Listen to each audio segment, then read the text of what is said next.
talking with a whole lot of truth. Remedy Revolution is here for you. Ooh. And now here's your host, Erin Page. Hello, everyone. Welcome to the Remedy Revolution podcast. My name is Erin, and today's guest is somebody I'm really excited to speak to. I've kind of been introduced to him here and there with various people. Jenna McCarthy, for example, has a chapter in her book by this amazing man. Thank you for being here, John Richardson. It is a pleasure to have you.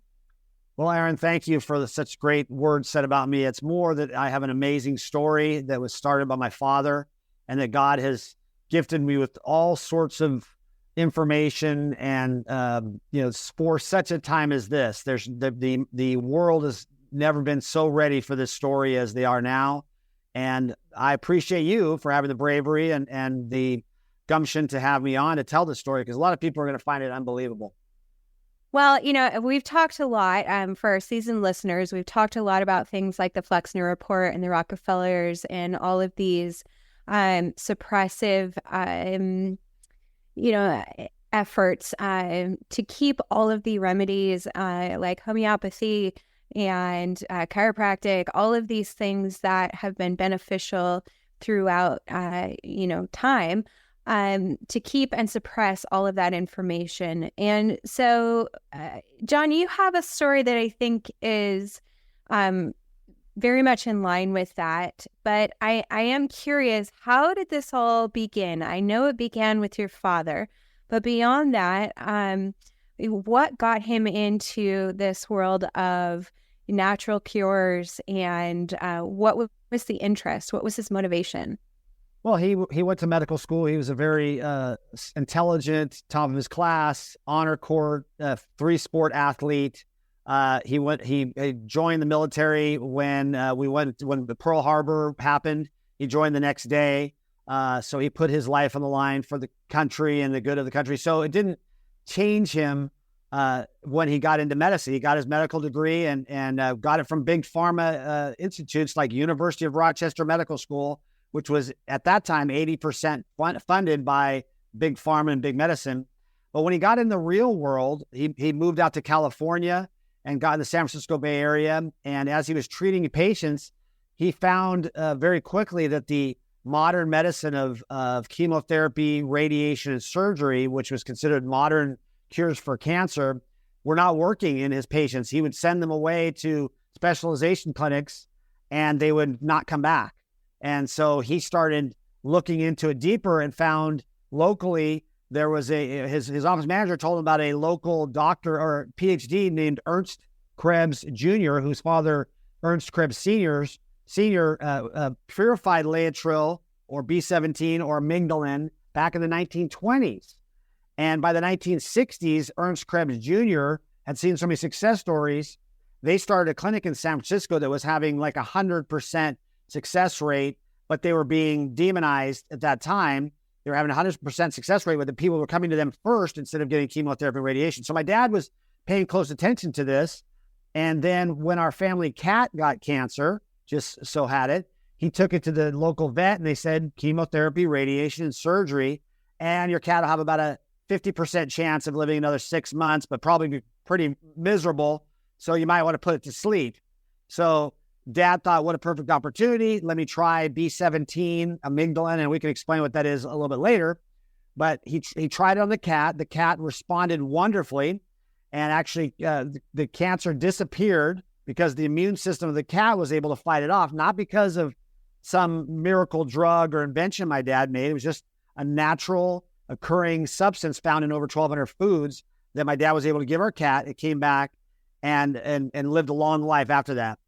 It would also just so have it that his favorite nurse, Charlotte, had a sister named Mildred who just was diagnosed at a local Bay Area oncology clinic as having stage 4 cancer.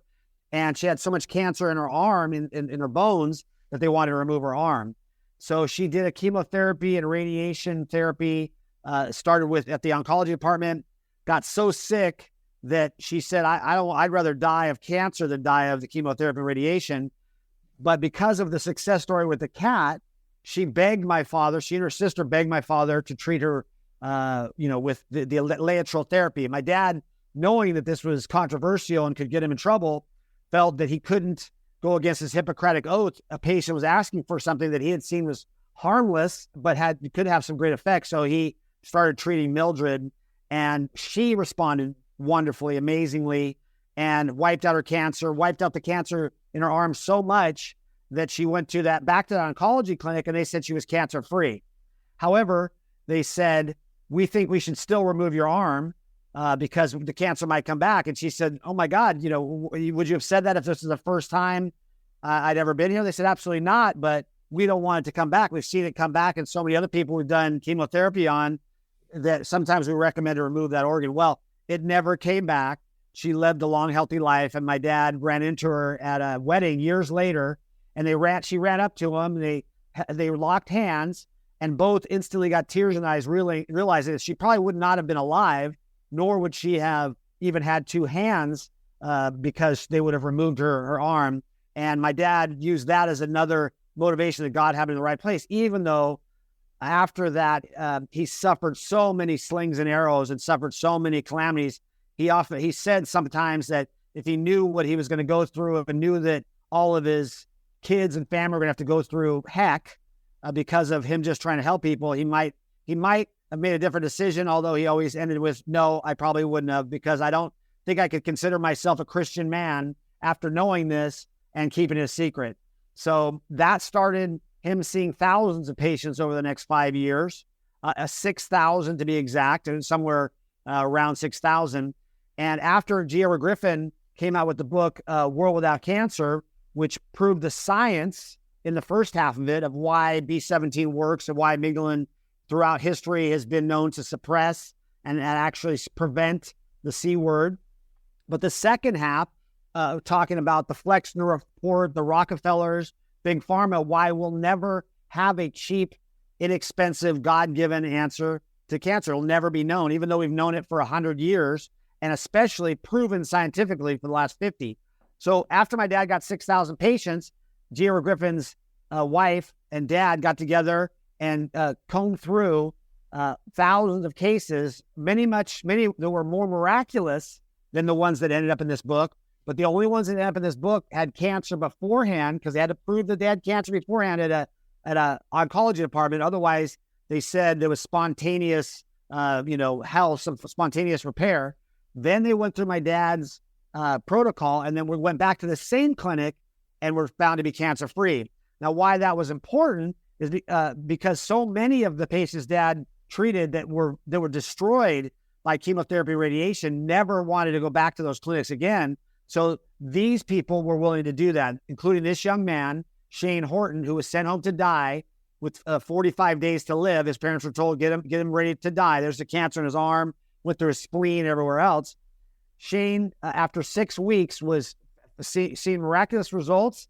And this, 3 years later, here was his x-ray looked so clean that everybody said, no, it can't be the same person. So they had to prove it through tests and the radiologist and the actual hospitals that this was the same person. Shane is still alive at 59. He's an Alaskan king crab fisherman, and I knew him at my age. We used to play on that fence. We'd jump it to go to the bowling alley next door to my dad's clinic. So that's how this story happened. And it continued from 1977 when the New York Times came out with 158 negative articles on my dad. The Sloan Kettering proved through a study that Laetrile stopped the spread of cancer in laboratory mice, Sloan Kettering Institute. Dr. Harold Manner came out in 1978 saying that we could wipe out breast cancer with this. And within 8 years of all that going on, my father died of a brain aneurysm, and Dr. Harold Manner died 45 days before that of a myocardial infarction, was fired from Loyola University where he proved this treatment worked. And basically by that time, Laetrile was considered either worthless or poisonous or both. And it just kind of disappeared until late in the 1990s. It kind of popped up again. They took out anybody that was doing it then. Then it popped up again in 2010. And then after this COVID thing that everybody knows what happened with COVID, so many people were lied to about the vaccine and COVID. We've seen what happened over the last 3 years. now finally the whole world is open to the truth that maybe we've been lied to all along about big pharma and big med answers to things that never get anybody healthy. They just keep people just well enough or out of pain until they die of something else. They were dying way too young. So it's all coming back now, and it's spreading like wildfire. And maybe they're going to try to stop it again. But the key is we have all these podcasts, like your great podcast, to let people know about this information. It's not filtered through NBC, CBS, ABC to prevent anybody from knowing about it. Yeah, absolutely. So first of all, one question that comes to mind is, how did they think to look in the pit of an apricot? What was that line of thinking? And what was that evolution then? Well, it came out in the early 1900s when Dr. Krebs, was studying, Dr. Krebs Sr., who was an MD who treated patients with nutritional therapies, that the Hunzas, they were studying the Hunzas of northern Pakistan, and these people lived to be 140, some claimed 160 years old. So when you studied them, you found that they drank clean water, they breathed clean air, they had low stress, they ate a natural diet.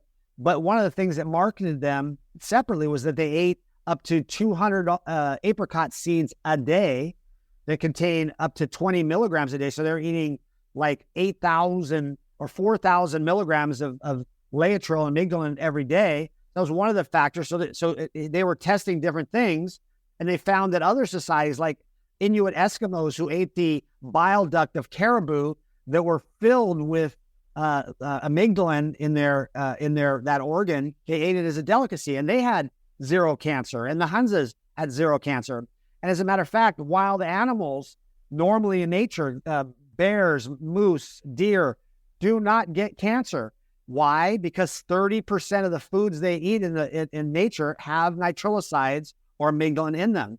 Only when they go to a zoo do they start dropping dead from cancer because all the food is processed. And so they watched in the early 19th century, or I guess 1900s, that the less amygdalin people had, the more cancer rates were going up. And only by the time in the 1960s, where they started to scientifically prove it in laboratory tests and with patient studies, and the thousands of people at one point in the 70s, there was 50,000 people that were regularly consuming amygdalin at higher dosages. And all those people were not dying of cancer unless they had been decimated by chemotherapy and radiation. So you say, why the apricot seed? It's simply when they tested it, it's the highest concentration found in nature. If you have an apple seed, it has 1 milligram. A peach seed might have 5 milligrams. A lima bean might have a half of a milligram. A millet, barley, sorghum, molasses, all of these things have amygdalin in them, but not at the extent that apricot seeds do. So a cherry seed, you've heard, don't eat a cherry seed. Don't eat watermelon seeds. You'll grow a watermelon in your stomach, or you'll die of cyanide poisoning. All a lie to keep us going away from God's medicine instead of going towards it. Can you imagine the 2.4 million people that died of scurvy 300 years ago? If they didn't find out about vitamin C, people have still been dying at those same rates. And if scurvy was still around today, they would be prescribing a pain relief medicine, doing surgeries to straighten their bones, doing surgeries to fix their teeth. They would be doing all modern medicine to try to fix a disease that simply all you had to do is suck on a lime, like a limey, or suck on a lemon, and you prevented this deadly, horrible disease of scurvy. It's the same thing with nitrilicides, amygdalin, in combination with all the other nutritional supplements you need, like vitamin A, pancreatic enzymes, vitamin D, a whole metabolic therapy that's been proven time and time again to be successful. And so many stories should be on front page news. A doctor in the 70s saying we can wipe out mastectomies forever, getting fired and left penniless, and had to move to Mexico to run a clinic in Mexico, because in Mexico it was illegal to tell people that he could wipe out their cancer. In the United States, you can't say that. You can't say that any treatment cures or prevents cancer. You can only say, I've got these nutritional supplements that help your immune system, and then hopefully your immune system has been able to fight off the cancer. You have to draw that line. You have to be careful of that line. And that's why it's still to this day, a doctor can lose his license if he's out promoting natural treatments for the C word or anything besides chemotherapy, radiation, and surgery. Right. So talk to us a little bit about that history. Why is that? What is it about the medical establishment that keeps all of these other treatments from even being discussed amongst even colleagues in the cancer industry? Well, it's kind of like a circus wheel. Like a hamster wheel. You keep running on the same path. The Flexner report, the fact that Bayer, a pharmaceutical company, came over from Nazi Germany, a lot of it is foundational. That in the 1920s they decided, or 1930s they decided that anything that was not studied with, and then hundreds of thousands, now millions of dollars through a federal drug administration and approved by them, could not be offered up as a treatment, as a natural answer to anything. So anything that was naturally occurring, no one would put up the hundreds of thousands then, millions of dollars now, tens of millions now, unless it can be trademarked and patented. So vitamin C, for example, it's well been documented that high doses of vitamin C help a person battle disease, especially cancer, help the immune system battle disease. But you cannot do that. A doctor cannot go out and say high doses of vitamin C will treat your C word. That's how they get in trouble. There is no profit in natural God-given talents. You don't need me, for example. You don't need John Richardson to spend $35 on a bag of seeds about an apricot seeds that last 5 months. You can just eat the diet that's good, a whole food diet, vegetables. All 30% of naturally grown foods contain nitrilicides. Like I said, all sorts of nuts, all sorts of seeds, all sorts of leafy vegetables all contain amygdalin. And so if you can get 100 to 200 milligrams a day, you can get it for free. If you can get it in your diet, just choosing the right things, that could wipe out a $2 trillion industry. So it self-supports. So all these doctors that have gone to these hospitals are not bad people. I'm not saying, I have many friends that have seen the light. They just have been given bad information. It's all supported by the drug companies. Brought to you by Pfizer, brought to you by Moderna. All of our advertising, it's been reported that up to 40%, 35, 40% of all advertising dollars on national television programs comes from pharmaceutical companies. Why would they want you to know things that are cheap and effective and don't cost an arm and a leg if they're going to pay all their investors? Why would they want that? So it is a self-perpetuating situation. And then it also, I believe, it comes from an evil agenda for some population control. I must, bring that out. And even if that's not the case, let's just say that's not the case, and I'm just being, pessimistic that they want less of us alive, then someone needs to explain to me what happened with COVID, because they stopped every natural treatment for COVID that have been now proven. Vitamin D, it's been proven that it helped people survive COVID. Ivermectin, been proven. The FDA had to release that down. That was all done so that we would all go out and get this vaccine, and the pharmaceutical companies made billions, if not trillions. And now that we're discovering the truth, their profits have nosedived. And now they're saying, hey, we got to do an mRNA vaccine for cancer. So I'm going to take Erin's DNA and design an mRNA vaccine for her. She's going to line up to get it. One of the other 40 vaccines she's getting. And all we do as Americans is get sicker and sicker, as to the point that RFK Jr. just recently said, the most profitable thing in America is a sick child. Let that sink in.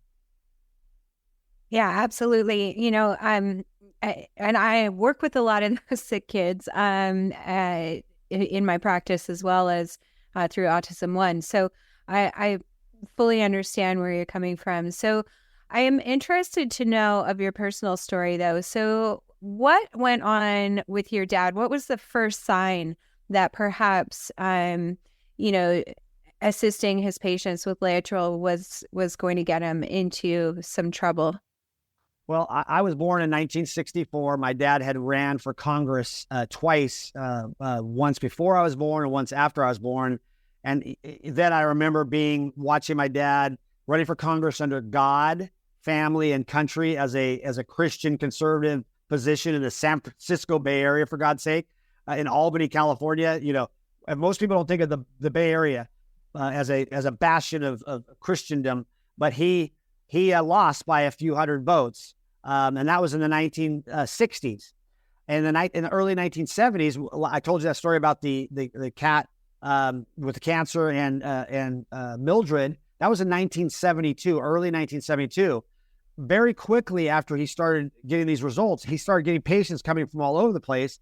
And he noticed the more he told people about this, the more he put it out there, he was an MD doing this, the more criticism he got, the more letters he got, the more people that he saw out in his parking lot, writing down license plate numbers, till on June 2nd, in a bustling clinic with everybody looking towards their future and life and happiness, he was raided by the local police department with guns held out with a news crew. And, they took all of his patient files, they kicked out all his patients, arrested all of his nurses and arrested him and took him to jail on June 2nd, 1972. So as a family, that began what I viewed my dad. I viewed him as an amazing hero. It was all he did was help people. They couldn't in 1975 and 76, when they were suing my dad, they sued him 4 times. He won 3 of those lawsuits. And finally, he was convicted of smuggling Laetrile to the United States by a San Diego courthouse. And they gave him, I think, a $1 fine, and it was tripled because it was conspiracy. And the jurors said, we just felt we want to leave this poor doctor alone. We wanted to convict him and let him have peace. But my dad manufactured his own Laetrile and never smuggled a thing from Mexico. But he stood and took that charge just to lower the temperature. So as a child, I would go to San Diego. I thought it was kind of normal. Your dad is in court and you're going to the beach in the day. This is 1978. I was 14 years old. I go to the beach in the day or courthouse or back and forth. And we were watching my dad, who actually was his own attorney, and believe it or not, in the 1970s against this FDA, because he couldn't find a brave attorney to fight them. So as a child, it was just what I knew and what I saw, and all of this miraculous stuff was going on. And I kind of took it for granted. My dad was going to, conquer the world, and he was going to win. And, books were coming out, and he sold 600,000 copies of his book the first week or 2 weeks through, and then Bantam Book picked it up and he was on Phil Donahue. But quickly, my dad saw that they took away his license. Everything he was doing, they were stopping him. They were stopping him from speaking. They were harassing him. They raided his clinic 8 times.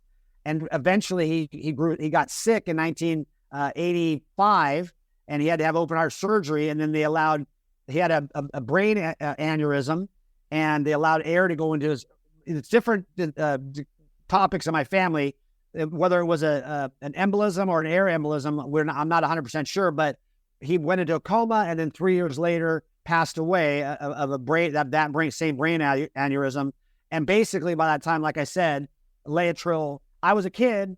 I had graduated high school in 82, and it was just basically kind of a nightmare that we lived through, and we kind of like had to sit back and let somebody else take up the initiative for a while. And other doctors did, but equally got taken out just the same as my dad did through history. Dr. Hans Nieper, Dr. Harold Manor, who I said died 3 years after my dad fell into a coma, 45 days apart from when my dad died. So these kind of things were going on. And so, of course, doctors that just wanted to make a living and support their families had to choose, do I tell the truth?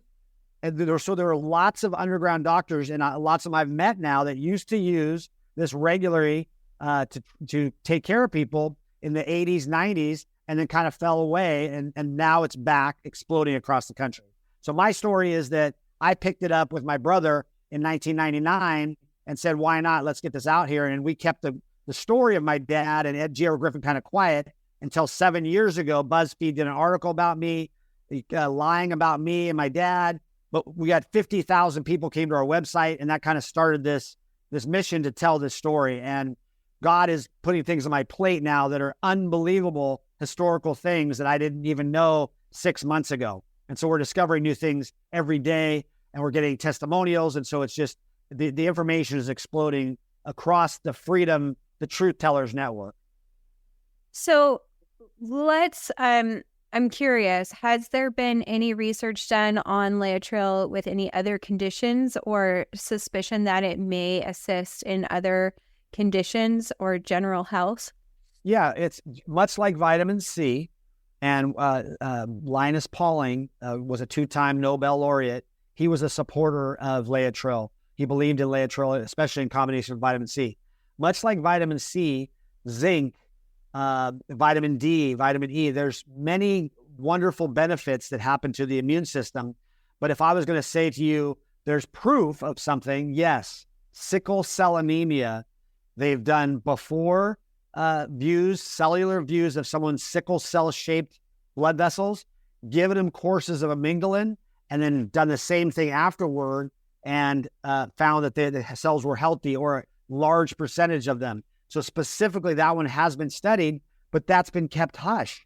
Now, that extremely affects Black Americans, and there is talk that the powers that be love us being Black against white. I was raised by a Black woman when my mom died when I was only 3 years old.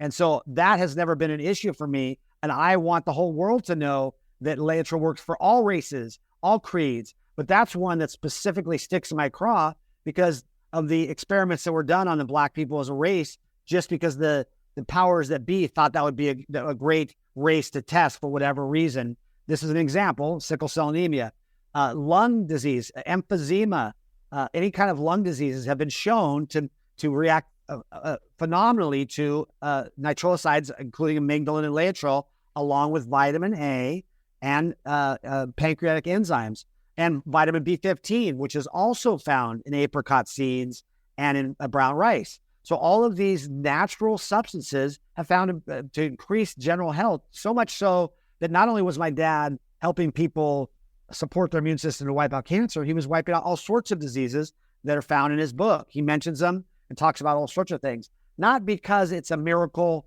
potion that I have the trademark to and you can only get it if you pay me, but because God gave this nutrient to us, like vitamin C, vitamin D, and anything else, that to support our immune system, that if we just followed his Bible verse, and if I may, I want to give you a Bible verse that kind of guides our whole company and everything we do. That's Genesis 1:29. Behold, I have given you every plant yielding seed that is on the face of all the earth, and every tree with seed in its fruit. You shall have them for food. God said you shall have them for food. And the more we go to a natural diet, including seeds, chia seeds, hemp seeds, all sorts of seeds, including the apricot seed, we find that the more we go back to a natural God-given diet, the healthier we are. And it's been proven scientifically, but there's no profit in coming out with that and telling the world about it. Yeah, absolutely. I mean, I think it's always boiled down to that, right? I mean, so much of our foods are so heavily processed nowadays, and we're really in a metabolic crisis in general. Most of us struggle with, some kind of metabolic dysfunction, which then leads to chronic disease and chronic illness that we're seeing an explosion of, obviously, all across the country, and particularly, I will say, the country in the United States, because, it's not as prevalent in other nations where that heavily processed food is not quite as prevalent. So, okay, so let's talk about delivery methods. So obviously, we can eat the apricot seed. Is that the best form of delivery? Is there easier ways to take it? Or is that not as readily absorbable? Dr. Krebs, Ernst Krebs, I go back to him. My dad said the same thing, but he basically said, when people would ask him, hey, how much, how should I get it? How should I take it? He said, doesn't matter necessarily how you take it, it's that you do. So that doesn't matter how you get your vitamin C, it just matters that you do. So we offer it as a company. God offers it in 1,200 different foods. He makes it pretty easy if you just make the right selections. Instead of the Hostess Ho-Hos, let's eat an apple and eat the seeds along with it.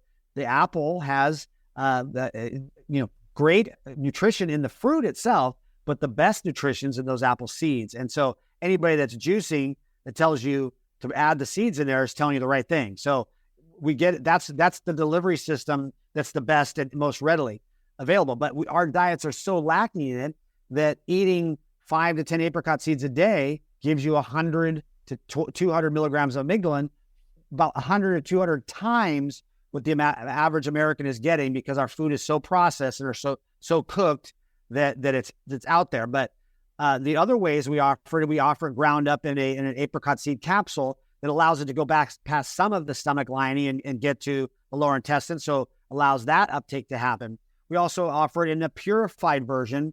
The purified version is called Laetrile, in 100 milligrams and 500 milligram capsules. And then we offer it in food products, like we have a Be Better bar that we put together that has, never cooked, all natural, God-given ingredients that's developed by a nutritionist, that we offer it that way. And we also offer it as a liquid that someone can do in an IV, like someone would an IV vitamin C. All of these are described as different mechanisms of getting the action to people. The best possible mechanism is to get into your diet as soon as possible before you have any problems. So many people go, well, I don't have the C word, I don't have emphysema, I don't have sickle cell anemia, why do I need to take this? The same reason you need to drink water every day, because sooner or later, if you don't drink water, you're going to get very thirsty and die of thirst. That's the same thing with scurvy. You need to be supplementing vitamin C. Someone that's eating a proper organic diet does not need to supplement diets. But if you're getting your organic foods from a grocery store, there's studies have been done. If you buy the groceries at the grocery store or take it from your organic garden, it's up to 27 times the nutritional value in your garden-grown vegetables as you get at the grocery store. So that alone, because of commercial, growing and commercial markets, that alone lets you know that you need to supplement with absolute, baseline things like vitamin C, vitamin D, vitamin E, pancreatic enzymes, and zinc. It's not expensive. It's much more expensive to wait until you get a disease to try to go to the medical establishment and do all the orthodox therapies for those deficiency diseases. Yeah, we're all about unorthodox methods here. Well, I'd like to talk about, if you don't mind, I'm going to direct this, but if you're going to ask me, probably, but the mechanism of how amygdalin scientifically works. Okay. So amygdalin floats around in your body's immune system, just like any other natural vitamin.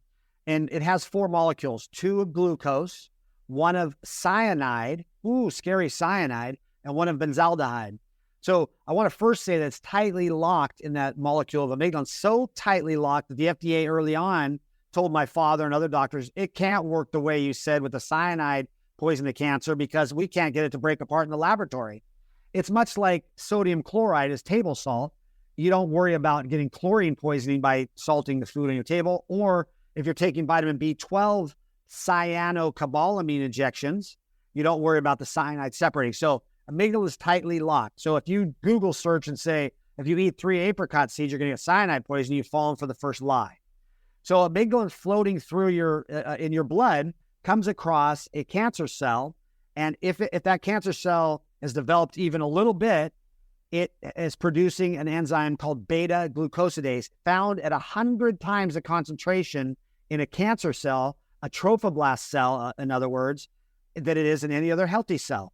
So when it comes across that's called the unlocking enzyme, and beta glucosidase breaks it up into the 2-glucose, which cancer loves. We know cancer that thrives on sugar, the cyanide and benzaldehyde, which are 10 times more poisonous together than they are separately, and they kill the cancer. That theory is not John Richardson's theory. It's not my father's theory. It's been known as the trophoblast theory since 1902, studied repeatedly that this enzyme is much more higher concentration in a cancer cell. Now, if I left it there and you were eating 40 apricot seeds a day like I do, and take an additional 500 milligrams of Laetrile a day like I do, you would think, oh my gosh, you're going to cyanide poison yourself. Well, what happens is any excess cyanide comes in contact with a healthy cell. That healthy cell has rhodonase. Again, people can study this. It's in every book. It's in every article about this mechanism. Rhodonase breaks it down into analgesics, actual pain relievers. And the FDA had to admit, after study after study, even if they didn't agree that Laetrile helped in the prevention and treatment of cancer, they would always have to say, yes, we see it has an analgesic effect. People can get off of big-time pharmaceutical drugs if they take Laetrile. We still don't want to approve it, because if we approve it for pain relief, we believe people will think that we've approved it for cancer treatment, and we just can't have that. We got to protect American citizens' right to die from chemotherapy, radiation, and surgery, and not from a natural diet and a choice they make that's found in over 1,200 foods. So it's preposterous, but that's what they said. So that's the mechanism. And even if you have excess amount of amygdalin in your system, they've done toxicology reports that they gave rats 12 grams a day, which is equivalent to what a doctor would give a serious stage 4 cancer patient in Mexico. Even if they gave that to a rat, Dr. Harold Manor found that none of them died. They were healthier. They had more energy. They had a higher appetite. Their eyes were clearer. Their coats were cleaner. They didn't die of any kind of cyanide poisoning from having 12 grams, the same amount they give a human.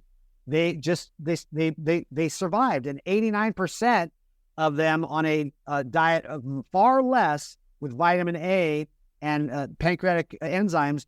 Dr. Harold Manor, if I can pull it out quickly, let's see if I can. Here it is, 1977. He blew away the world. The what is it called? On September 10th, 1977, he announced an 89% regression of breast tumors in laboratory mice through enzymes, vitamin A, and Laetrile. And this whole booklet is about, and there's Linus Pauling supporting his findings as well. He said mastectomy may now be a thing of the past. In 1977, my mama bear here, Jan James, who's a 15-year cancer survivor, and I cried together when we found this article that I had never seen before 5 months ago. I had never seen it in my life, and I've been involved in this for 30 plus years. When I grew up and my dad passed away, I've been involved in getting this out there, and I never had heard about this. This is the kind of stuff they suppressed. He was fired from Loyola University after being the head of biology for 30 years, and he was left penniless and moved to Mexico to run a clinic there that had his name on it, even though he didn't own it. So this is a doctor that gave his life, and so many more. I'm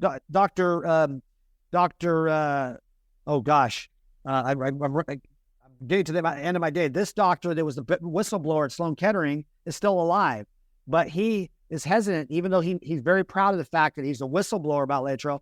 He's very hesitant to come out and speak about it anymore because he gets so much demonization and so much flack from people saying, "Oh, it was proved ineffective back in the 70s." Never has it been proved ineffective, except for bogus studies that every dog in a certain study died. They lie about it, pass that off as true science, and so it continues to be an underground thing that we're telling the world about because it's been proven time and time again by many courageous doctors.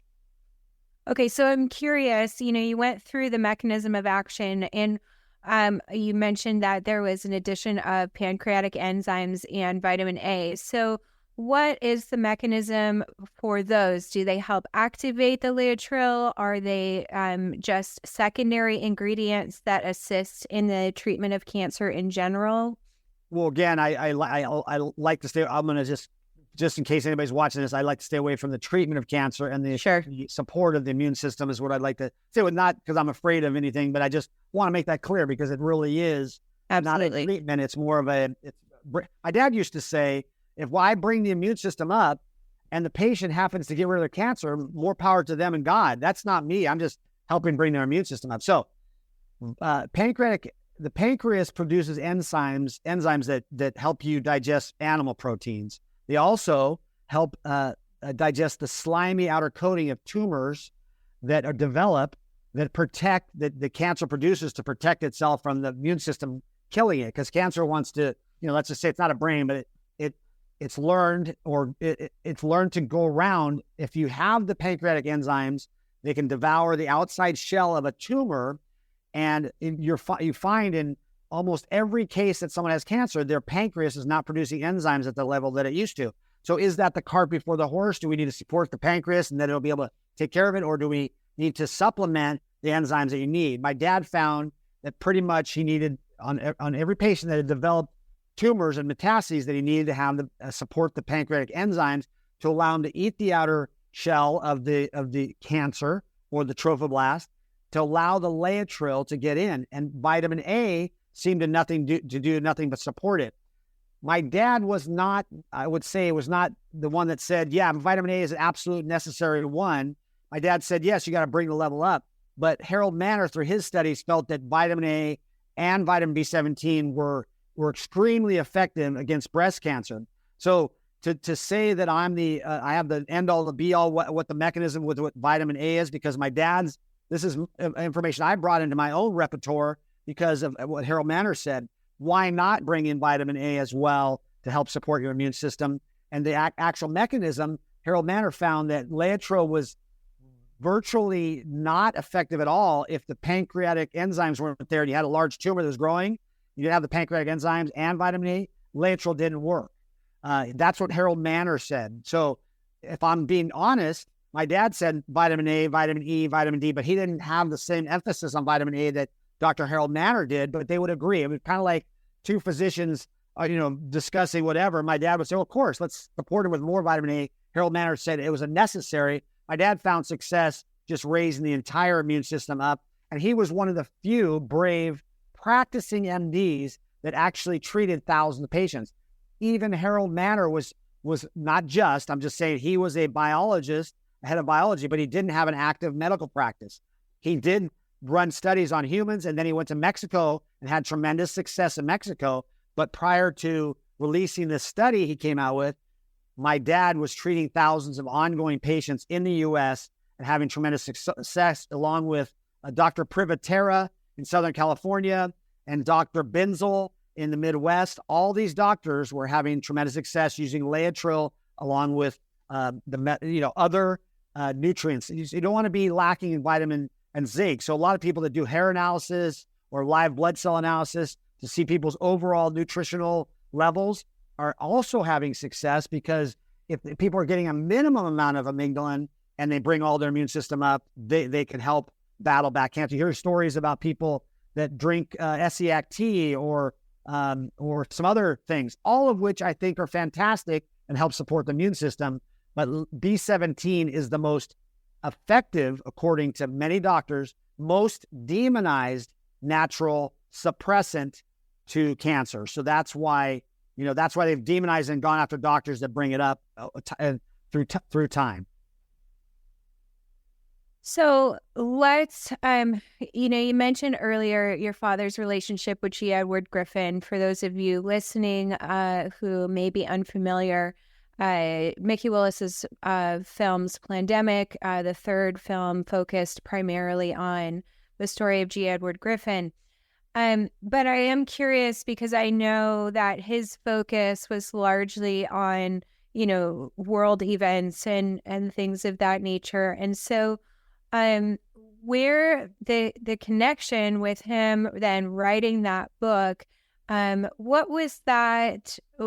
What was the precipice for that? Why did he decide to, if you are able to know this, why did he decide to write this book? And was it simply a support for your father, or I'm just curious about that connection. It's a great question, and I didn't know the answer to that maybe a year ago. I've known Ed my whole life. I talk to him weekly. Pat was like my second mother. His wife, Patricia Griffin, they're both alive in their 90s and both still eat apricot seeds and take Laetrile every day.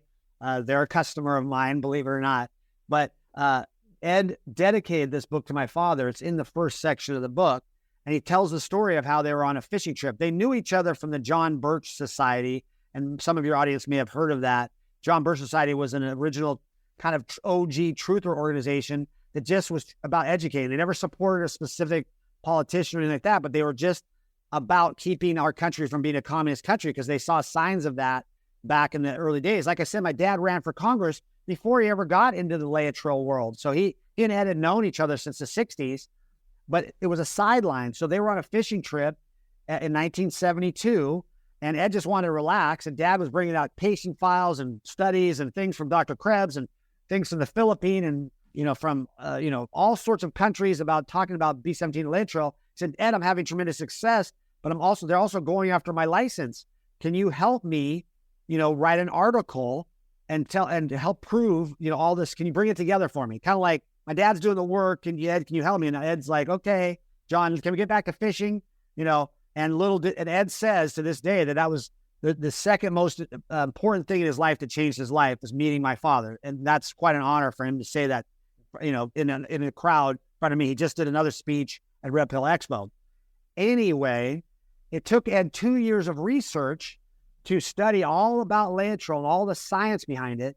But he also studied all about the Rockefellers and the pharmaceuticals and all that. So that got him digging deep into financial and money and why that worked or why it happened. So he actually wrote the book Creature from Jekyll Island, which he's most famous for, partially at our family home in Northern California when I was a kid. It was released in 1992, 18 years after World Without Cancer was introduced, made Ed more famous and more respected because of everybody gets that book, but they forgot about this. And now this book sells more copies in a week than it sold in a year back in the 1970s. So the world, the market is open to this, and Ed has meticulously redone this 19 times over the years. And he said there's never once anybody's been able to refute anything he has in his book. And if they do, he corrects it. So this is the newest edition. We just got it. We got 1,000 copies. It sold out of them immediately. And I get the book still through Ed. And so that's the story. Our family, it was originally this that started Ed in that not in that field, but understanding about the Rockefellers and the Carnegies and Bayer and the Reflection Report.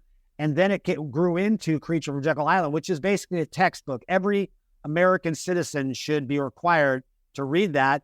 And what's more important, Aaron, than our finances? Because we'll give up all of our finances for our health or our beauty. So this is the two mechanisms of control for the deep state. And Ed had his finger on both of them. And that's why he's such an icon. He understood the financial side of the control of all of us and the health and medical side of the control of all of us. Yeah, I actually don't know if I've talked about this story on the podcast before, but I think it's worth mentioning. So years ago, I was involved with the Rotary Club. Unbeknownst to me, they had been funding I don't really know how to say this, put this politely, but they had been funding sending polio vaccine over to Africa for many, many years. That particular polio vaccine was a live oral polio vaccine that was banned in the United States because they had discovered that it was actually causing polio. And even to this day, the only polio existence that we have is vaccine strain polio. So, but I started diving down this rabbit hole and realized that there were so many things that were going on within these organizations that were quite seedy, that were planted very early on by some of these, large names, throughout history, Rockefellers being a major player in it, particularly when it came to medicine. But looking through all of that, I guess because I came across all of these stories several years ago, I guess it was about 20 plus years ago now, these revelations have not been new to me. And so I think as people are starting to come to the table and recognize over the last several years that perhaps we've got it a little bit backwards, then now what are you seeing throughout the population that has shifted? And I guess, particularly when it comes to the drive towards natural health care, or the questioning of perhaps even their family pediatrician or something like that. What have you seen in the work that you're doing? I've seen, he had to use a coined phrase from Mickey Willis, but I've seen a reawakening of people to the fact that I believe, and many other people believe, that 99% of disease has a God-given natural answer to it. And it's funny that people are now waking up to the fact that when they go to their doctor, all you get prescribed is something covers up the symptoms. That's people are realizing that now. They're going, wait a minute. Or they're saying you must remove your gallbladder instead of taking a natural treatment to clear up the the things that are going on with your gallbladder. Or you must, have open heart surgery instead of, taking some natural substances that help, that have been proven to help your heart. So I'm seeing an absolute explosion in the market coming to us. And when I say that, I mean that coming to truth. People are ready for it because although this happened over the last 50 years with cancer and they were able to kill doctors and take away their licenses and send them to other countries to continue practicing, many of doctors have done that, brave doctors. They were allowed to do that over 50 years. It was few and far between. Now people watched it real time. They watched doctors like Dr. Simone Gold go on national television in front of the Congress and say, ivermectin and hydroxychloroquine, we're showing vitamin D works. They saw them go after her, put her in jail, and, for all different reasons. All these doctors, Dr. Stella Manuel, these MDs, all the crew, the amazing crew at Gold Care, who I've become friends with many of them, and all these other doctors who call me, write me emails, and hospitals that now behind the scenes are telling their patients, hey, I know you're taking apricot seeds. Keep doing it. Keep doing it, because their stuff works better when people eat well. It used to be literally, Aaron, you would go get chemotherapy treatment and they'd go send you out to the lobby to eat donuts and cake and say, you need to gain weight. You need to get some weight on your body so we can keep killing you with this chemotherapy. Now, at least doctors, even the blind ones, are saying, yeah, get on a healthy diet, eat well. And so even these deadly treatments like chemotherapy, radiation, surgery, you're having to use less of them if people are healthier, but they still don't have amygdalin in their system. So what I'm saying to you is we are in a revolution of what's going on in the medical field, and chiropractors and naturopaths are working alongside medical doctors and deciding that whatever's best for the patient, well, first, let's do no harm. Let's try metabolic answers first, instead of going for surgery, chemotherapy, radiation first, or, radical mastectomies first to protect us from, because we have the gene for cancer, which there is no such thing. Anybody can prevent cancer. Doesn't matter what genes you have. God gave us the ability to prevent it. So that's what I'm seeing, Aaron. And it's invigorating to be part of it. And the conversations I have on a daily basis, I can't even imagine the things that God's bringing in my life, and other people like you. I know God is bringing gifts into all of our lives that allow us to battle against this evil that's been going on for the last 50 to 100 years in our country. Yeah, and that it has.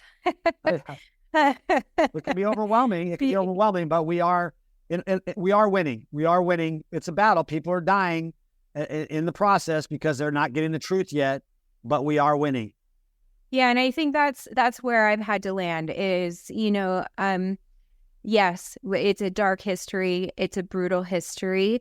But the future is now, and we make changes by changing ourselves and by changing the things that we speak about, and by making sure that we don't keep these things a secret anymore, that we say them out loud and without fear, because, that's the only thing that's going to change the world. Love changes the world.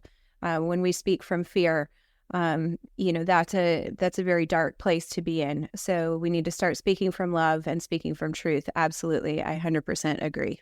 Absolutely. God is on our side and God wins, as we know, and fear is just false evidence appearing real. So you have God on your side. Don't have fear. Take up the sword and fight forward. Amen. So I think that's a great segue into our rapid fire questions. So every episode, we ask each of our guests 8 rapid fire questions. These questions are designed to give us a little bit of insight into who they are as a human being, rather than just doctor, lawyer, a very important person kind of a thing. So, John, are you ready? I'm ready. All right. And I think I know what your answer is going to be for the first one, but if you could choose only one natural remedy for the rest of your life, what would it be? Wow, yeah, it's pretty obvious. It's amygdalin. Yes, I've covered that. So yes, that would be it, amygdalin. But I believe you need all of them. So all of God's remedies are necessary. Awesome. And number 2, tell us something most people don't know about you. Well, I tell them quickly, but when they meet me, they don't know I have 11 children, all of which have been unvaccinated, and all of which went to public school in California until I moved out here. So that's one thing that most people are very shocked by that. I have 11 children that are unvaccinated. Quite a feat. I've only got one of those. All right. If I were to compile a playlist of happy music, what song would you suggest be added? Wow. I was raised a black child as far as musically, so I will say I lean to R&B. So I would say you should make me love you, or I should. It's the song I used in my wedding. So my wife will get mad at me. That would be my choice. I didn't prepare for these questions. You know? That's okay. We'll look it up. We'll look it up later. We'll put it in the show notes. Love you. Okay. Anyway. Awesome. I'm not a singer. All right. Number 4. What is your favorite guilty pleasure? Oh gosh. Lately it's been going on TikTok, because this information is exploding on TikTok. Videos about my dad are getting 400,000 views. Videos about the truth about medical freedom are getting 500,000 views. And so I have this guilty pleasure. It just gives me a thrill to do that. And people are, what are you doing? I'm doing TikTok. Who would think a 59-year-old middle-aged man would be looking at the communist TikTok? But I believe there's a lot of truth that's getting through the matrix, and God's allowing it to get out. So yeah, that's my guilty pleasure. Awesome. I'm admitting it right here. Let's put a clip on TikTok. Yep. All right. I promise you, it's amazing right now. Awesome. Really, All right. What is the most influential book you've ever read? Wow. Think and Grow Rich, I would say, is that it's all about, it's not just about finances. It's about thinking and believing in God's grace, and knowing that you can do anything and you can achieve things that are otherwise not possible. So, but of course the Bible's got to be there, but I don't consider the Bible a book. I consider it the Bible.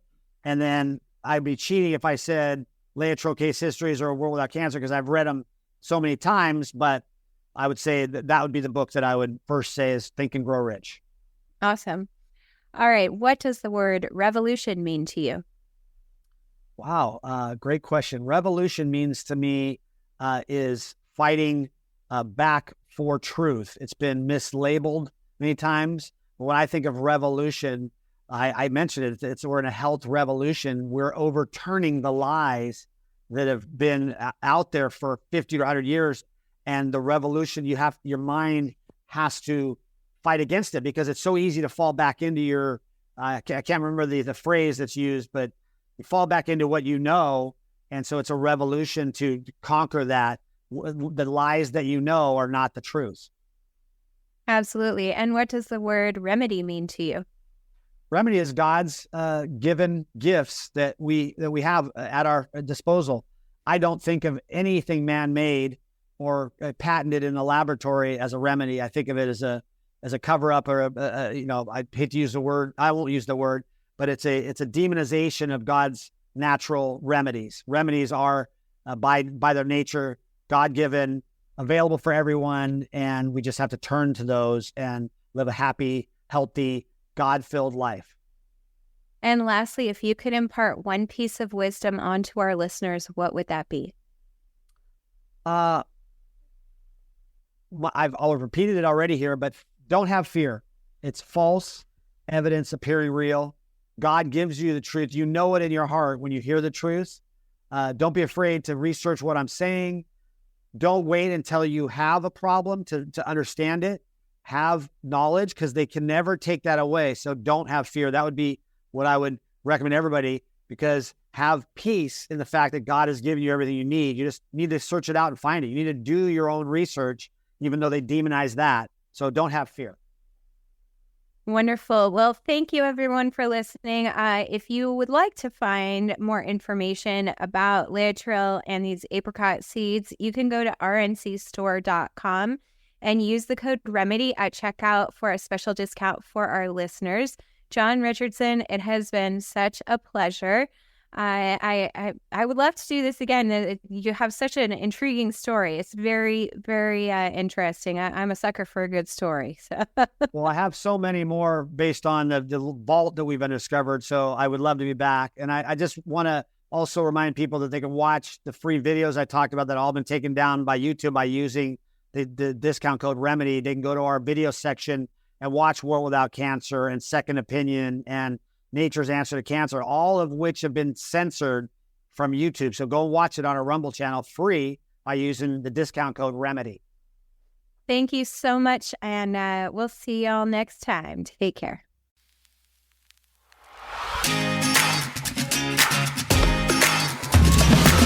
With hope as a guiding